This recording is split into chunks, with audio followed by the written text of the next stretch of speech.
Camerounaises, Camerounais, mes chers compatriotes.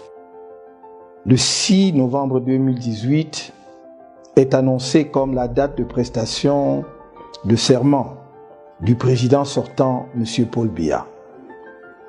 Il s'agira d'un jour sombre dans l'histoire de notre pays, d'un de ces jours tristes où la nation assiste interdite à la mise à mort de la volonté populaire majoritaire. Le spectacle ubuesque qu'offriront les acteurs de ce drame de la souillure nationale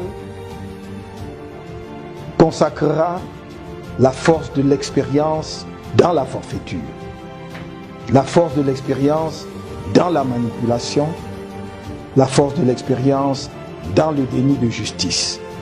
Mais en même temps, nous devons faire de ce 6 novembre 2018 un jour unique et exceptionnel qui marque plus que jamais le début de la renaissance vertueuse de notre précieux patrimoine commun et inaliénable qu'est le Cameroun.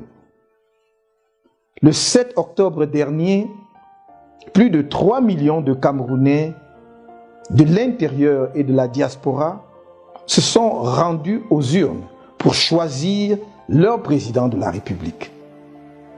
En dépit des fraudes massives et barbares du régime en place, les chiffres issus des bureaux de vote font de moi, votre humble serviteur, le vainqueur de ce scrutin, envers et contre toute logique patriotique, en ignorance parfaite et grossière de toutes les irrégularités flagrantes dénoncées à travers le Cameroun et le monde. Le Conseil constitutionnel a décidé de proclamer M. Paul Biya vainqueur de cette élection sur la base de documents fabriqués pour la circonstance par les officines du pouvoir et en totale contradiction avec la vérité des urnes. L'imagination de quelques-uns a donc permis l'attribution arbitraire à chaque candidat d'un pourcentage sorti du néant. Au nom de quoi devons-nous laisser prospérer une telle injustice? Que ce soit clair pour tous, nous n'accepterons jamais les résultats proclamés par un Conseil constitutionnel partial qui a volontairement décidé d'ignorer les faits et de piétiner le droit, la justice et la démocratie pour rendre une décision injuste, partisane et partiale. Oui, mes chers compatriotes, vous m'avez majoritairement témoigné votre confiance le 7 octobre. Et c'est avec honneur et engagement que je voudrais vous servir et servir notre cher et beau pays au niveau suprême. Au service de ce but ultime, je privilégie les moyens pacifiques pour faire triompher la vérité. Car je ne saurais mettre à feu et à sang mon propre pays pour accéder à la fonction présidentielle. D'autres nous ont bien montré qu'ils y sont prêts pour se maintenir au pouvoir. Mais notre plan n'est pas celui de la destruction de notre pays, comme 36 années calamiteuses de présidence y sont parvenues. Notre vœu n'est pas de conduire, comme si de rien n'était, un pays dans lequel 2 de ses 10 régions ont été volontairement exclues de l'appel national par ceux-là même qui laissent prospérer en l'organisant et en le structurant le tribalisme afin de conserver à tous les prix, y compris celui de l'éclatement de la nation, un pouvoir devenu infructueux pour tous et profitable seulement à un petit groupe d'égoïstes égocentriques depuis bientôt 4 décennies. Bien au contraire, nous continuerons inlassablement de proclamer notre parti pris en faveur d'un changement par les urnes et dans la paix. Non cette paix illusoire que revendique le pouvoir, mais une paix véritable, fruit d'un développement harmonieux fondé sur la justice et la redistribution équitable du produit de la croissance. Certains ne partagent pas avec nous cette vision des choses, mais loin d'être naïve et irréaliste, notre option est la plus indiquée pour la préservation de l'unité de notre pays et les conditions de son progrès futur pour un développement partagé. À vous, mes frères et sœurs des régions anglophones du nord-ouest et du sud-ouest, je redis combien je souffre avec vous dans ce contexte de guerre civile dans lequel vous êtes plongés depuis près de 2 ans. Mon ambition était et demeure de mettre un terme à ce désastre le plus rapidement possible. Malheureusement, les circonstances actuelles prolongent vos souffrances, mais rien n'est perdu.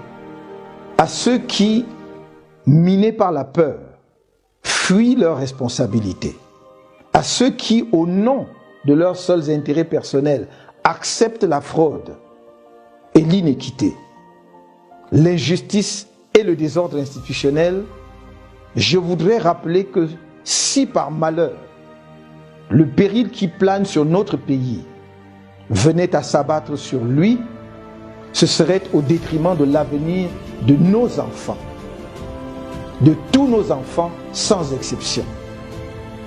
Aussi, je vous exhorte à être ces Camerounais-là qui disent non à l'injustice, qui surmontent leur peur et prennent courageusement l'initiative de contribuer à la renaissance d'un Cameroun vertueux, gagnant pour tous.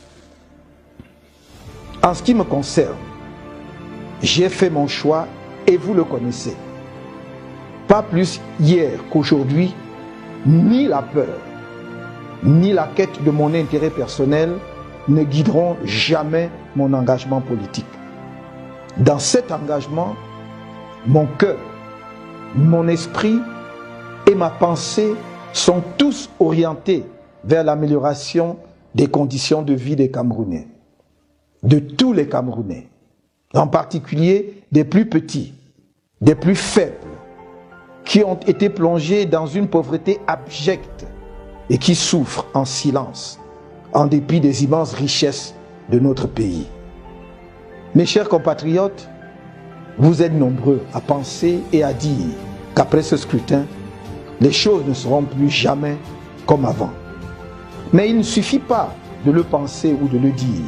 Il faut agir et poursuivre la résistance. Dans cette optique, tout en demandant à la communauté nationale de rester mobilisée et vigilante, j'invite la communauté internationale à prendre ses responsabilités pour que la volonté du peuple camerounais souverain, exprimée dans les urnes le 7 octobre dernier, soit restituée conformément à la volonté des urnes. Je propose à cet égard la mise en place d'une commission internationale indépendante, acceptée par les partis, qui sera chargée du recomptage des votes sur la base de la confrontation des procès-verbaux des commissions locales de supervision des votes et des bordereaux d'émargement, bureau de vote par bureau de vote.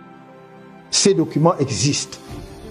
Les procès-verbaux originaux sont disponibles et l'ECAM détient les bordereaux d'émargement. Je m'engage solennellement à respecter les conclusions de cette instance, même si elles me sont défavorables. Alors de quoi avons-nous peur?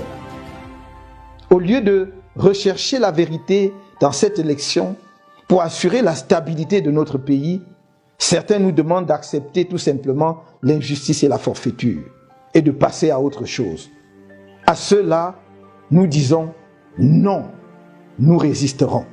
C'est pour cela que j'invite à s'associer à notre démarche les autres candidats de l'opposition, notamment M. Cabral Libye, qui a fait les mêmes dénonciations que nous et qui a déclaré que Paul Biya ne peut avoir gagné cette élection. Bien plus que pour lui, l'élection a été remportée par un candidat de l'opposition.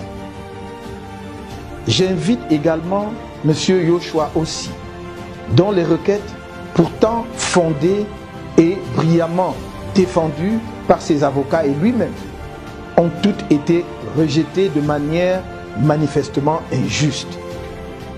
Mon interpellation s'adresse également au docteur Adamoun Damjoya et M. Serge Espoir Matomba et n'exclut pas M. Franklin Difford, car il est de notre intérêt commun de construire une démocratie camerounaise authentique, fondée sur le respect de la règle de droit et la justice. Je saisis cette occasion pour adresser un salut patriotique et républicain aux hommes et femmes d'exception qui ont montré que c'était possible de travailler ensemble en me rejoignant dans la construction de la coalition gagnante qui m'a soutenu puissamment et victorieusement à l'occasion de cette élection présidentielle de 2018. Je voudrais également remercier l'ensemble du peuple camerounais pour sa mobilisation. À ceux nombreux qui m'ont fait confiance en portant leur choix sur ma modeste personne, j'exprime ma reconnaissance infinie et le vœu ardent qu'ils restent confiants et gardent allumée la flamme. Je respecte le choix de ceux qui ont voté pour d'autres candidats que moi et leur adresse ma fraternité républicaine. La libération de notre pays du joug de l'injustice et de l'arbitraire nous interpelle tous. Qui que nous soyons, où que nous allions, nous devons agir. Nous sommes les plus nombreux et aujourd'hui les plus déterminés. La peur n'est plus du côté du peuple, mais du côté des puissants qui ont affamé les populations et les ont insultés après les avoir appauvris et spoliés sans vergogne. Continuons à assumer nos positions et à convaincre les autres Camerounais, comme l'ont fait certains de nos illustres compatriotes, à l'instar d'artistes réputés, d'hommes et de femmes politiques, de droit, de lettres, de sciences, de l'éducation, des médias, des sports, d'organisations religieuses et de notre précieuse société civile. Je leur témoigne toute ma profonde gratitude.